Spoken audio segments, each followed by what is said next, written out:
أشهد أن لا إله إلا الله وحده لا شريك له وأشهد أن محمدا عبده ورسوله أما بعد فأعوذ بالله من الشيطان الرجيم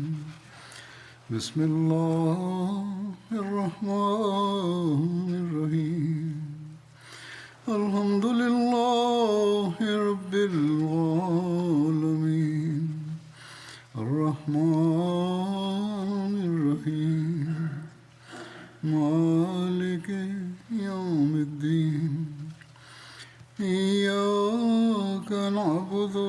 وإياك نستعين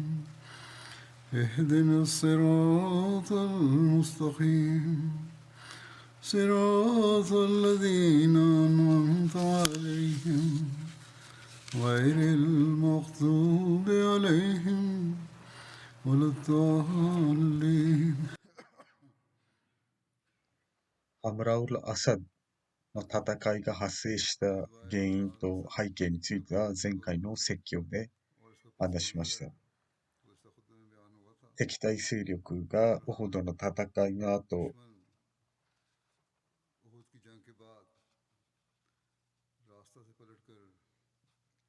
再び戻ってメディナを攻撃しようとしている知らせを受け取ると、聖なる元者サッララフレワラサラがハズレット・アブーバカル、そしてハズレット・ウマルを招集して、そして、この情報をもたらした、共有のこの情報について話しました。すると彼はこう言いました。聖なる預言者よ、敵に立ち向かうべきです。そうすれば彼らは私たちの子供を襲うことはないでしょうと。聖なる預言者がファジョルのナマーズを得ると、聖なる預言者はハズレット・ビラールを呼びになり、そして聖なる預言者ハズレット・ビラールに言いました。聖なる神の預言者が敵と立ち向かうために立ち上がるようにと呼びかけていると言いなさいと言いました。そして、それに参加する資格がある者はオホドの戦いに参戦した人のみであると。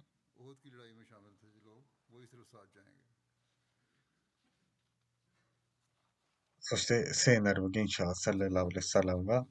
旗を前日からオホドの戦いから使われていた旗を持ってこさせて、そしてそれをハズレタリーに託しました。また別の箇所では述べられています。ハズレタブーバッカルに授けられた。そしてこの時、ハズレタイブネ・マクトゥームを聖なる預言者は、自身の代理としてメディナに任命しました。歴史家たちによりますと、聖なる預言者サララウラスラムが敵を、追撃するこの決定は非常に懸命にあふれたものであったと。なぜかというと、オホドの戦いの後、偽善者たちは次の日にまた敵を追撃することというのは、とても危険なことでもありました。しかし、後の状況からわかることは、聖なる預言者サラサラムのこの決定は非常に懸命で溢れたものであり、ムスリム側に大きな利益をもたらしたのです。聖なる預言者サラサラムは一晩中、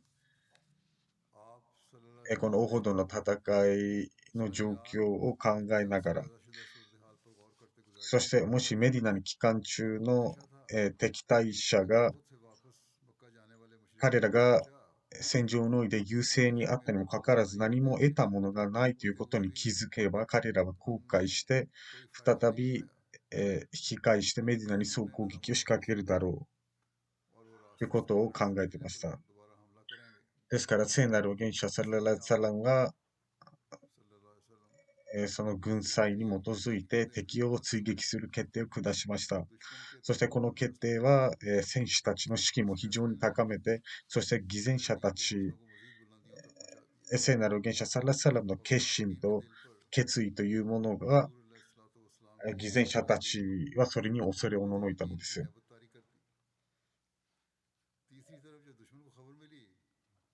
そして彼らがムスリムが追撃していることを知ると、敵対者の士気も下がったのです。偽善者たちのリーダーであったアブドゥッラ・ベン・ナビーは、同行する許可を求めました。で彼は聖なる預言者のもとへ来て、この戦いに参戦する許可を求めました。彼はオホドの戦いにおいて途中で引き返しただけではなくて300人の仲間を連れて引き返していたのです。彼はこの行為に対して非常に後悔もしており、そして汚名返上するために、あるいは他の何か計り事があったがために偽善者たちの底は知れませんから、聖なる預言者をもとへき、そして聖なる預言者に同行する許可を求めましたが、聖なる預言者サラサラはそれを拒否しました。一緒に来てはならぬと。また、オホドの戦いで負傷していた教友たちですね。それにもかかわらず彼らは聖なる預言者の呼びかけに対してどのように答えたかについてこう書かれています。聖なる預言者サララルサラムのこの発表、つまり誠意と愛情のある人々は負傷していたにもかかわらず武器を持って再び出陣したのです。聖なる預言者が発表したとき、発表すると彼はすぐに出陣したのです。ハズレット・ウセーブのホゼールは9つの傷を負っていました。彼はまだ傷口に薬を塗ろうとしたとき、彼はこの発表を耳にして傷口に薬をつけることもなく家から出て出陣したのです。バニサルマからは40人が参戦しました。この状況を見ながら聖なる預言者は許しのお祈りをしたのです。アッラフ、つまり、王神よ、バヌサルマに慈悲をおかけくださいというお祈りをしたほどです。トフェール・ベン・ノマーンは13もの傷を負っていました。フラーシュ・ベン・サンマは10もの傷を負っており、カー・ベン・マーレクは10以上の傷を負っていました。そしてクッバ・ベン・アーメルは9つの傷を負っていましたが、それにもかかわらず、ムスリムたちは自分の武器を身につけて、傷口に薬すら塗りませんでした。神様は聖なる預言者の教友たちのこの情熱を自らの言葉でこう述べています。そうすることによって、後のようにこの人たちの犠牲がわかるようにしたのです。アッラディーナナスタジャブリッラヒワルラスーリメンバーディマアサーバホムルカルリッラジーナメンバーディマアサーバメンバーダアサーバホムカルリッラジーナアハサヌミンホムワッタクアジュルナジーン。つまり、この人たちは神様と神様の預言者たちの呼びかけに応えて傷を負っていたにもかかわらずです。そして、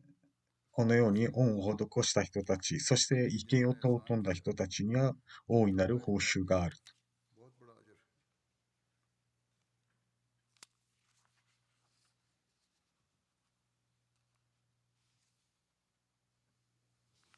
ハズレット・アイシャによりますと、その中の人はハズレット・アブーバカル・サディーク・レタランホでした。そしてハズレット・ズベール・ベン・アラワームでした。ハズレット・ジャベル・ベン・アブドゥッラの同行の許可が与えられたことについて記述があります。聖なる預言者サラサラムから、この戦いに参戦できるのは、オホドの戦いに参戦したのみであるという発表があると、それが徹底されました。しかし、幸運なことに一人の教諭は、オホドの戦いには参戦することができませんでしたが、同行する許可が与えられたのです。それはハズレ・ジャベル・ベン・アブドゥッラでした。イブネ・アサーク、そしてイブネ・ウマルという歴史家によりますと、ジャベル・ベン・アブドゥッラは聖なる預言者のもとへ行き、そしてこう言いました。聖なる預言者よ。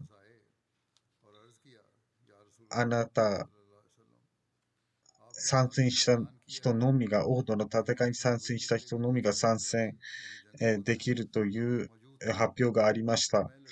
私は参戦したくありましたが、私の父は私の7人の姉妹のもとへ残したのです。私の父はこう言ったのです。我が息子よ。あなたと私がこの姉妹たちを守るために男性を残さずしていくのは良くないと。私は聖なる預言者と共にジハードに参戦するが、私はあなたを優先することはできないと。私はその女性たちを一人にすることはできず、そして参戦する必要もあります。そして私の望みは私が参戦し、あなたが家に残ることです。あなたは自分の姉妹たちの元に残り、私は聖なる預言者と共に参戦する。そして私は、アゼジャベルはこう言いまし、私はこの父の言い告げがあったがために参戦することはできませんでしたが、私は決意をしていたのです。このジャベルの愛情と誠意に満ちたこの言葉を聞いて、聖なる預言者サレラウレサラは、彼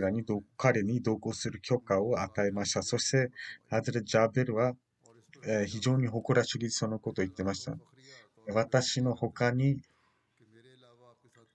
オホドの戦いに参戦せず同行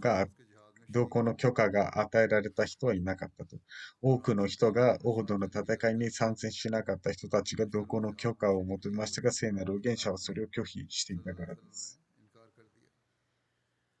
聖なる預言者サルラウラサラムは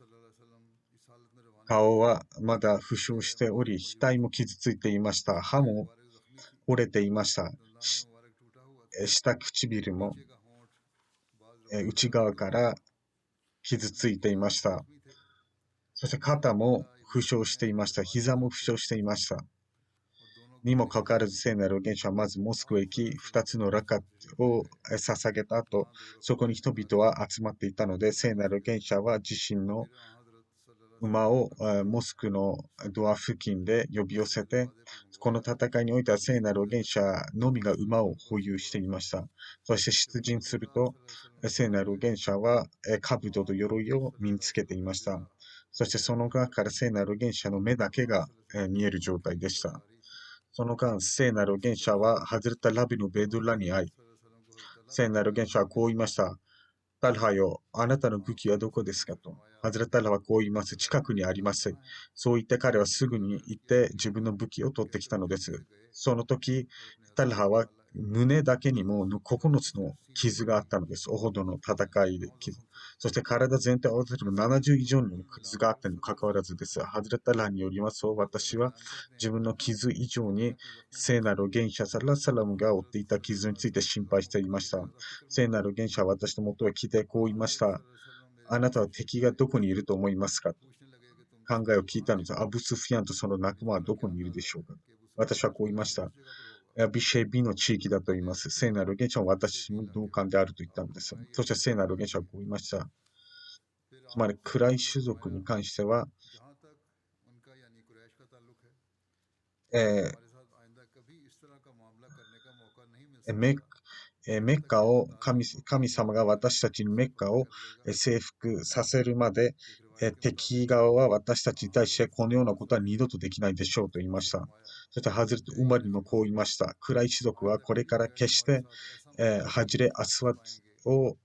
接吻するまでこのようなことはすることはできないでしょうと。サーベブ・サーブラ・ハズラジ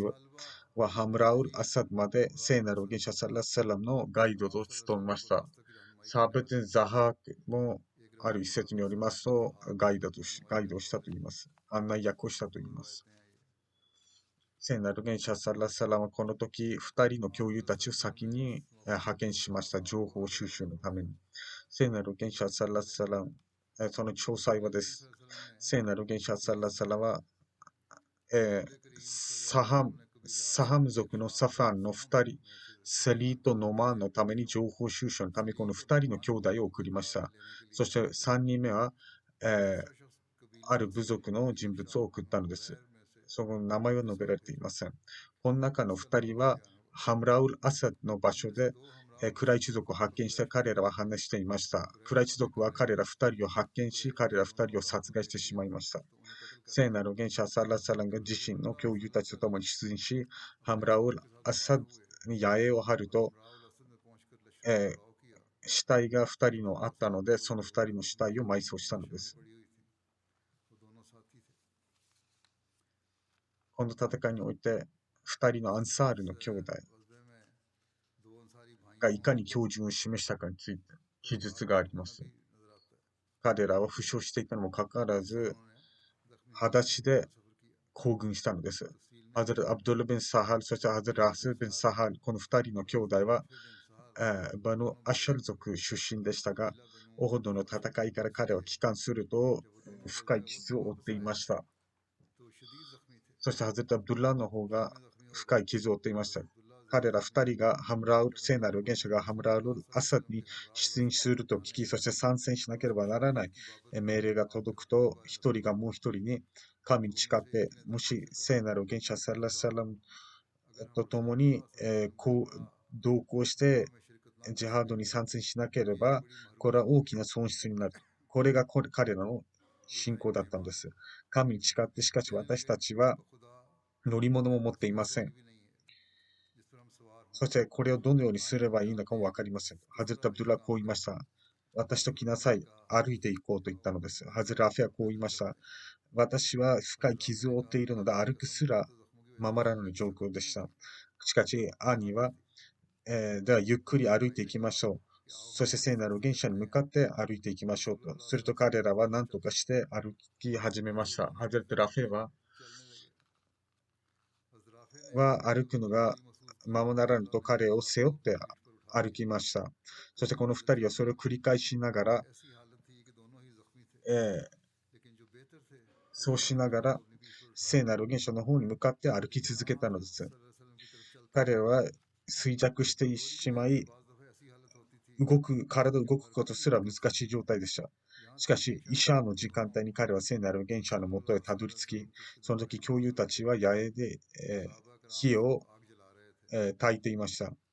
すると、聖なる元首はサラッサラン、この2人は聖なる元首のもとへ馳せ参じると、その晩、聖なる元首の警備は、ハズレット・アバービン・ビシェルが担当していました。彼らが到着すると、聖なる元首はサラッサランは、彼ら2人に問いました。何があなた方を止めたのですかと、彼らはこう言いました。自分の詳細を述べたのです。それを聞いて、聖なる元首は彼らのためにお祈りしたのです。もしあなた方が長生きをすれば、あなた方は、たくさんの馬、ラクダが乗り物として与えられるでしょうと。あなたたちは歩くのを守らない状態でここに来ました。しかし長生きをすればあなた方はこのような乗り物をたくさん得ることができるでしょうと。しかし、今日あなた方しかその旅よりは決して優れているものではないでしょう。歩くのも回らない状態で、この今日した旅の報酬というものは非常に大きなもので、その時代の、大きな恩恵よりも、大変優れているものでしょう。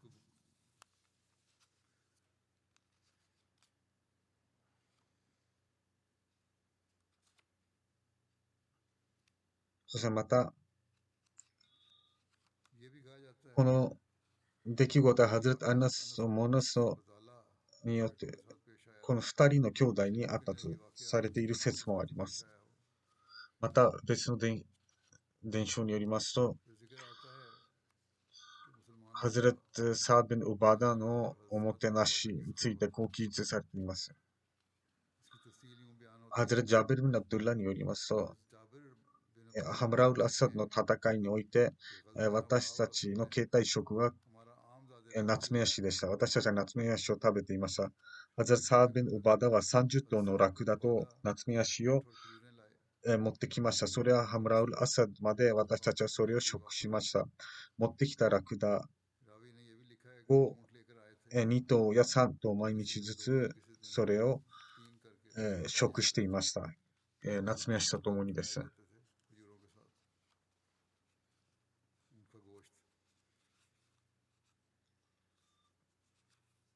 また聖なる預言者サッラサラムの戦術に関して、そしてどのように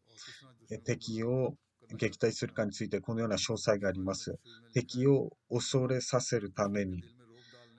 その方法の一つは、夜中たくさんの火をあちらこちらに焚いたのです。そうすることによって相手にたくさん人数がいることを思い知らしめることができたのです。ですから聖なる預言者は夜中にどこに八重を張ったとしても大きく広がり、たくさんの火を焚くようにと命じたのです。そうすることによって一人一人が火を焚いたことによって500もの焚き火ができ、そしてそれは遠くから確認するほどでした。確認できるほどでした。ですからそれによって敵も恐れおののいてしまったのです。また別の伝承によりますと、マバト・ハザイが聖なる預言者サッラサラムと面会して、そしてその後彼はアブスフィアンにも会いに行ったのです。そしてクライ種族、ムスリム軍団の恐怖をクライ種族の中に植えたのです。このマビン・アブ・ハザイという人物は聖なる預言者に会って、彼はまだその時偶像崇拝者でした。ムスリムになったという説もありましたが、多くは彼がその時ムスリムでなかったと記述しています。後にもちろん彼はムスリムになりましたが、バヌハザーの偶像崇拝者たちは聖なる預言者に対して誠意を示していたのです。これはまた別の部族の人たちだったのです。もちろん、ムスリムになった人たちもいましたが、また彼は聖なる預言者サラサラと約束をしていたのです。彼は聖なる預言者と大社何も隠さないという約束です。マバトはこう言いました。ムハンマドよ。あなたとあなたの教友たちが負った傷というものに私たちは非常に残念に思います。そして私たちはあなたが神様があなたの地位を高めていかなる、えー損害から守ってくれるよう祈っていますと言ったのです。それに対して聖なる預言者はこう言いました。で、アブスフィアンのところに行って、彼に恐怖心を植え付けてくださいと。それはどのようにかと。それは彼に任せました。マーバトはそこから出発してメディナの方へ向かっていました、メッカの方へ向かっていったのです。そしたらロハという場所で彼はアブスフィアンとその仲間たちに会いました。ロハというのはメディナから40マイルのところにある場所でした。その時彼は、クライ種族は聖なる預言者サラサラムを再び攻撃する決定を下していました。そして彼はこう言っていました。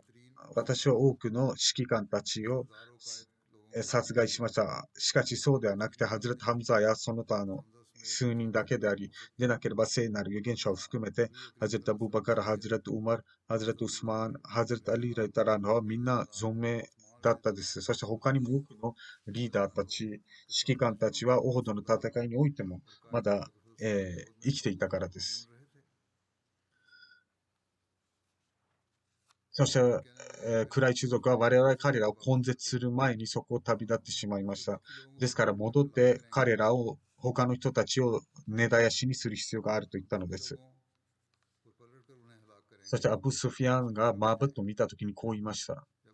これがマーバットです。これは何かの知らせを持っているでしょうと。マーバット、後ろの状況はどうですかと聞いたのです。それとマーバットはこう言いました。マーバット、アブ・スフィアンを怖がらせるためにマーバットはこう言いました。ムハンマドとその仲間たちは、大軍団を引いてあなたを追撃、しています。そしてこれほど大きな軍団を見たことはありません。オウス族とカズラツ族の参戦しなかった人たちも参戦しているからですという、話をしたのです。そして彼らは、復讐を果たすまでに、帰らない決意をしています。彼らは非常に、憤慨しており、そして彼らは、オホドの戦いに参戦しなかったことを後悔している人たちも多くいます。彼らが抱いている怒りというものを私は決して今まで見たことがないとアブスフィアンはこう言います。あなたに破滅はあれ。あなたは何を言ってるのですかと。どうやら、どうやらあなたは馬の額を見るまでにここを去ることはないでしょうと。これアラビア語のことわざですが、つまり、滅亡するかもしれないということです。私たち、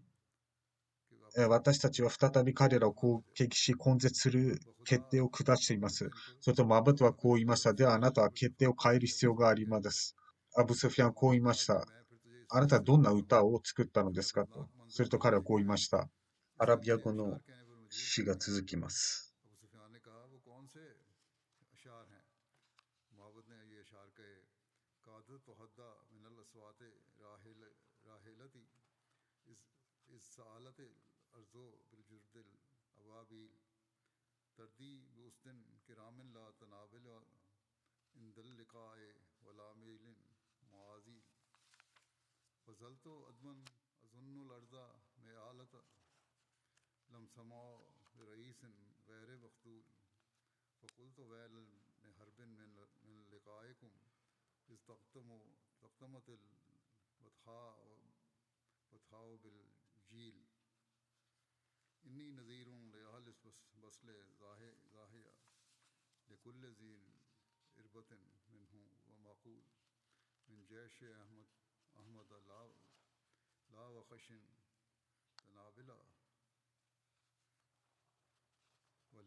私が地上において血統の良い馬たちが行進し始めたとき、その音を聞いて私のラクダは非常に怖がってしまったと。つまりそこにいたのは一頭の馬だけでしたが、この詩では大げさに述べています。つまりそれらの勇敢な兵士たち、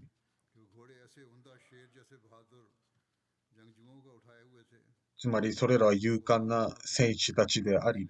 戦を知っている人たちがこちらに向かっていると。そして私はその知らせをあなたに届けるために急いだ。そのような勇敢な戦士たちが、乗っている馬が、近づいていると。そして私はこう言いました。この軍団の人たちよ。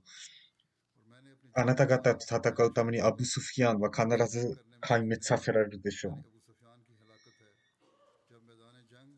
ですから私はクライ種族のあなた、このアハマド・サララレサラムの軍団に関する警告を発します。そして私が述べているこの軍団たちの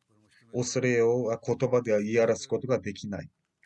このようにマーバットのこの死をと、そしてアブスフィアンの話を聞いて、暗い種族の人たちは恐れおののいてしまい、恐怖に駆られて、そしてアブスフィアンは、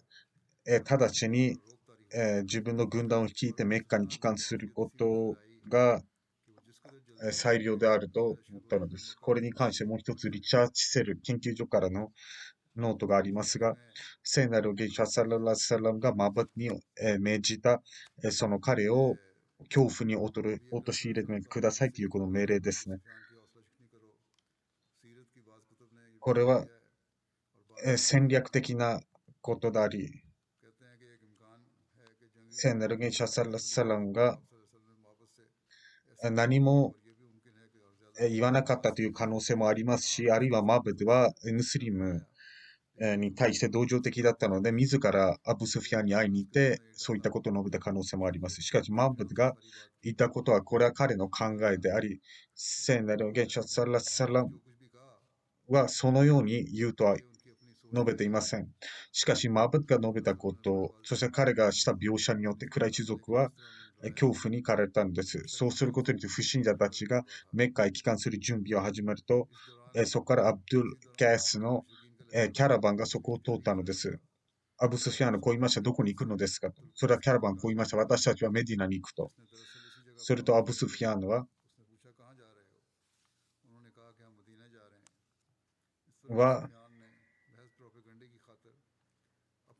あなたはムハンマドに伝言を届けてくださいと。すると私は多くのラクダをあなたに授けると言いました。わかりましたと言いました。あなたはムハンマドに会ったときこう言いなさい。私はあなたの仲間たちのもとへやってくると、襲いかかると、私たちはあなた方を追撃していると、そう言い残してメッカへ帰っていったのです。するとキャラバンはハムラウル・アサドの場所で聖なる元者と遭遇して、そしてアブスフィアンとその仲間がいたことをアブドゥル・ケーサ聖なる元者に伝えました。その時聖なる元者はこう言いました。ハスブナラホネマルワキール。つまり私たちにとってアルラーは十分な存在である。彼こそが最も良い、助力者であると。それとハマラウル・アサドに何日か泊まった後、ムスリムたちは帰還していきました。なぜかというと、不信者たちはメッカへ帰ったからです。その詳細についてこう述べられています。マブド・カザイの話を聞いて、アブスフィアンは、メディナに行くことを放棄し、メッカへ帰還することにしましたのです。そしてそれを聖なる元者サラサラムに伝わったのです。聖なる元者サララサラムは月曜日から水曜日までそこへとどまり、そしてメディナへ帰還されました。そしてアルバラディリによりますと、聖なる元者はメディナ、5日間メディナにはいなかったことになります。また別の伝承によりますと、金曜日に聖なる元者は帰還されたということです、メディナに。また、ハズレタ・ブーブーダーによりますと、聖なる元者サラサラはメディナに帰還する前に、モアヤ・ベン・ムギラを拘束したという書かれています。モアヤ・ベン・ムギラはアブドゥル・ベン・マルアブドゥラ・ベン・マリク・ベン・マルワンの祖父であり、そしてもう一人の人物も拘束しています。モアヤ・ベン・ムギラについてこう記述があります。ハズレ・ゼイド・ベン・ハリサ、そしてハズレ・アマール・ベン・ヤセルは、ハムラウル・アサドの帰路、彼を殺害したということです。なぜかというと、モアビアは密かに隠れながらメディナに住んでおり、そのメッタ側の情報をメッカに流していたからです。彼が捕らえられた時、ハズレット・ウスマンに保護を求めました。すると、ウスマンは保護を求めました、聖なる元者に。すると、聖なる元者はその保護の許可を求めて、しかし3日以内ここを去るように、述べたのです。しかし彼は3日経ってからもそこにとどまり隠れていたので、聖なる元者はハズレゼイド・ベン・ハルサとハズレタ・マールに、彼は、どこどこに隠れているので、そして彼ら2人はそこの場で発見して彼を殺害したのです。ラウル・アサドにおいて聖なる元者は、アブ・アザという不信者の詩人を拘束しました。彼はバドルの戦いにおいてムスリム側の捕虜になっていったのです。そして彼は自分がいかに貧しいか、そして自分たちには娘たちがいるから、帰らなければならない、誰も面倒を見る者がいないと言って慈悲を求め、聖なる元者は彼から身代金も取ることなく、恩を施して、解放したのですが、そしてこれからは絶対にムスリムたちと、あるいは聖なる元者と戦争しないという約束を誓いを立てたのです。そして誰も煽らないということも、しかし彼は約束を破り、誓いを破り、オードの戦いにおいて不信者たちと共に参戦したのです。そして人々を煽り、人々の士気を高めようとしたのです。それは何かというと、聖なる元者に対して戦争をするように、聖なる元者は、お祈りをしたのです。彼が逃れることができないように。すると彼は拘束されて、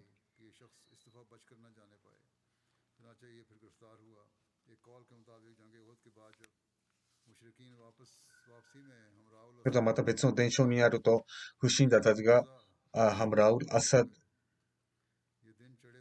で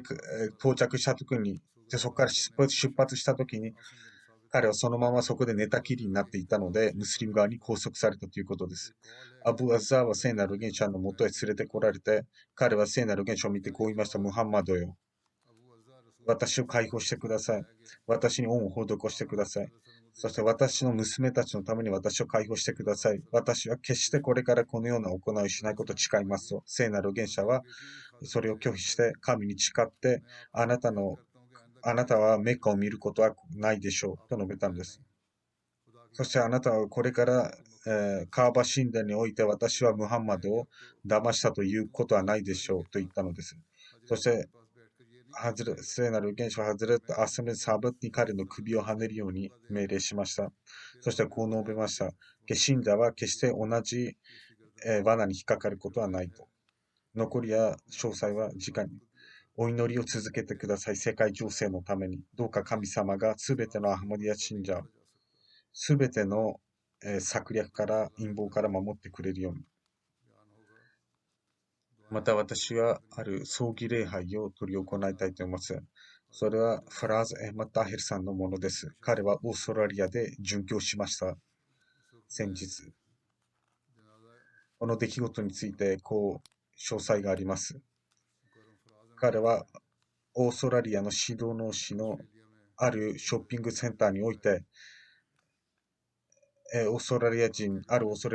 に殺殺されたということです。彼はそのショッピングセンターで警備員として勤めており、彼は30歳でありました、去年。まだ結婚はしておらず、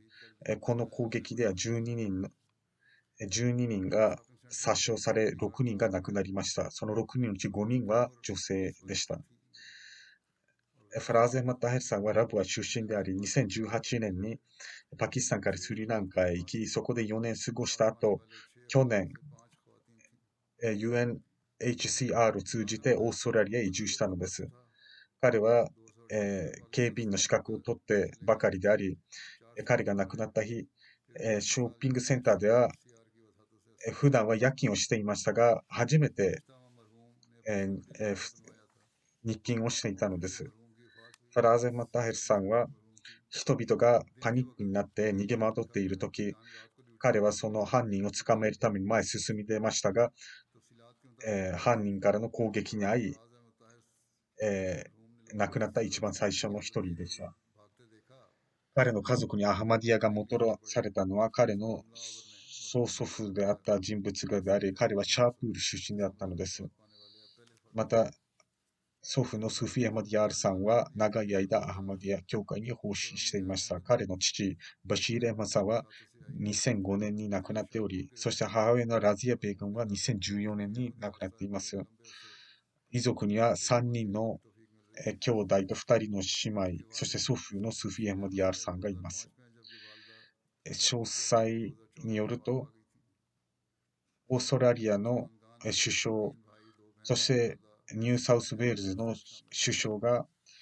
ファラーズ・エフマッターヘルさんの勇気を称えて勲章を授けたということです。そしてオーストラリアのパキスタンのハイコミッショナーもファラーズ・エフマッターヘルさんの勇敢さを称賛し、お悔やみの言葉を申し上げました。そしてこれからのいかなる支援も惜しまないということを約束されました。120以上、様々なメディアにおいて120以上の、ニュースが発表されました。今日、葬儀礼拝がオーストラリアで執り行われましたが、そこにも総理大臣も出席なされ、そこでも彼は称賛の言葉を捧げました。ソーシャルメディアにおいてもファラーゼ・マッターヘルさんを称えるコメントが非常に多く、彼をナショナルヒーローとして呼ぶ声も少なくありません。彼のこの犠牲が語ることは何かというと、彼は死を恐れてパキスタンからオーストラリアに来たのではなくて、パキスタンにおける様々なアハマディア信者に対する制限から自由を求めてオーストラリアに来たことがわかります。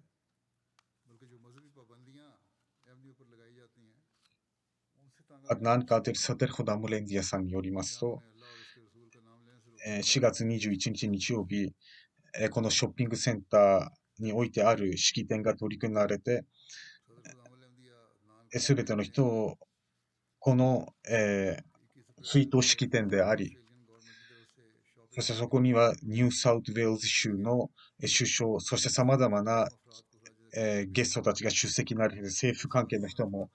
警察関係の人たちも、そして様々なメディアもその式典に出席しました。そしてこの式典にはジョマートの教会のメンバーも招待されていました。個人の兄によりますと、弟は小さい頃から非常に勇敢な人物であり、彼は私の父が亡くなった時、彼はまだ11歳でした。そしてムザファレマさん、私の兄ですが、長兄ですが、父のように私たちの面倒を見てくれて、ビジネスも手伝ってくれていました。彼は非常に努力家で、兄弟たちとも非常に仲が良く、非常に物柔らかな人でありました。何を言われても彼は決して、えー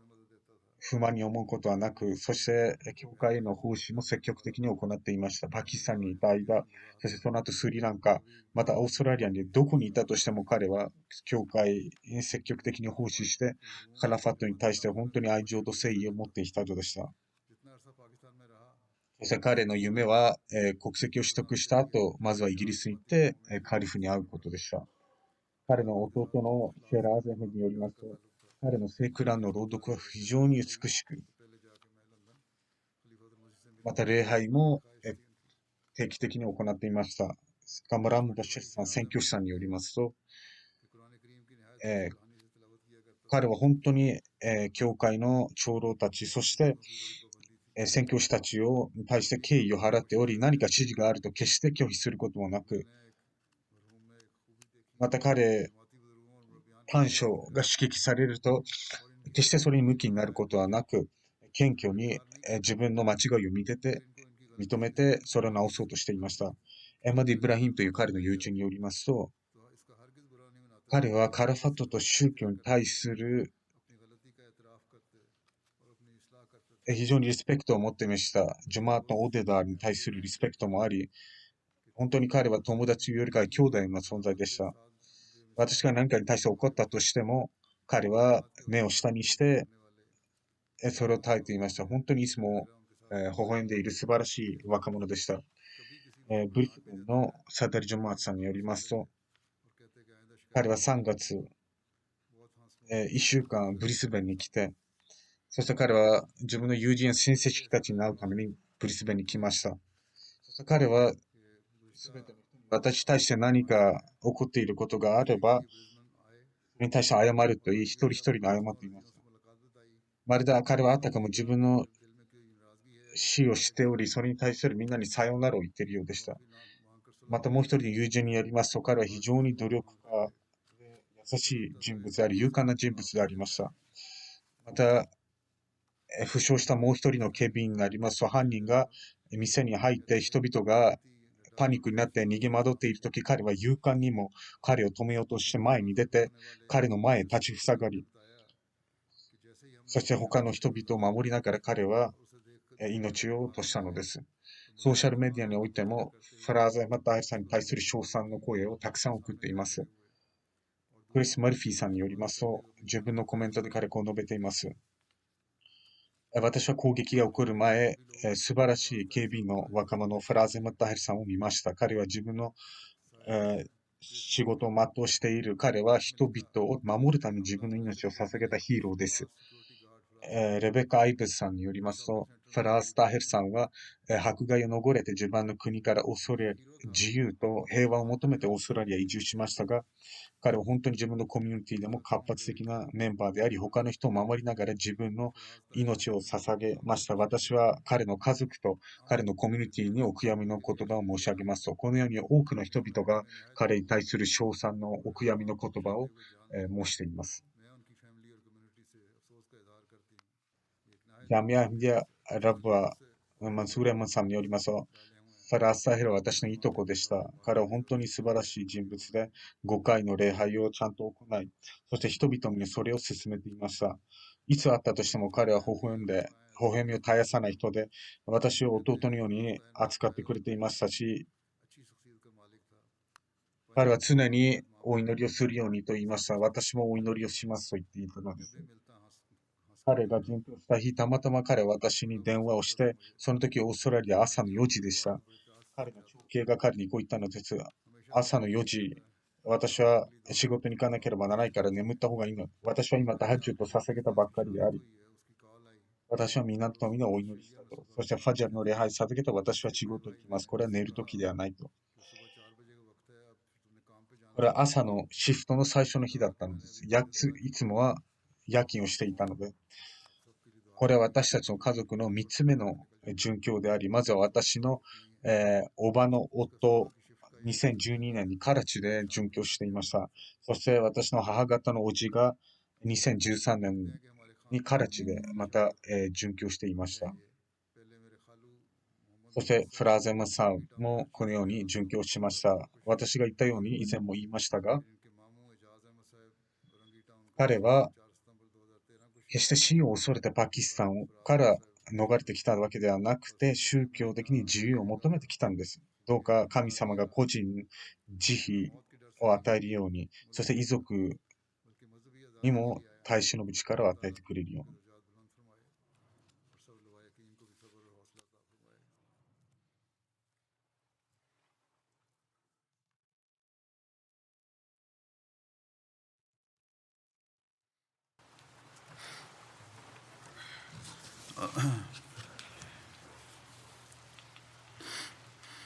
الحمد لله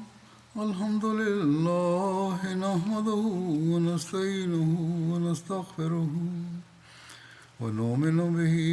ونتوكل عليه ونعوذ بالله من شرور أنفسنا ومن سيئات أعمالنا من يهده الله فلا مضل له ومن يضلل فلا هادي له ونشهد أن لا إله إلا الله ونشهد أن محمدا عبده ورسوله عباد الله رحمكم الله إن الله يأمر بالعدل والإحسان وإيتاء ذي القربى وينهى عن الفحشاء والمنكر والبغي يعظكم لعلكم تذكرون اذكروا الله يذكركم وادعوه يستجب لكم ولذكر الله أكبر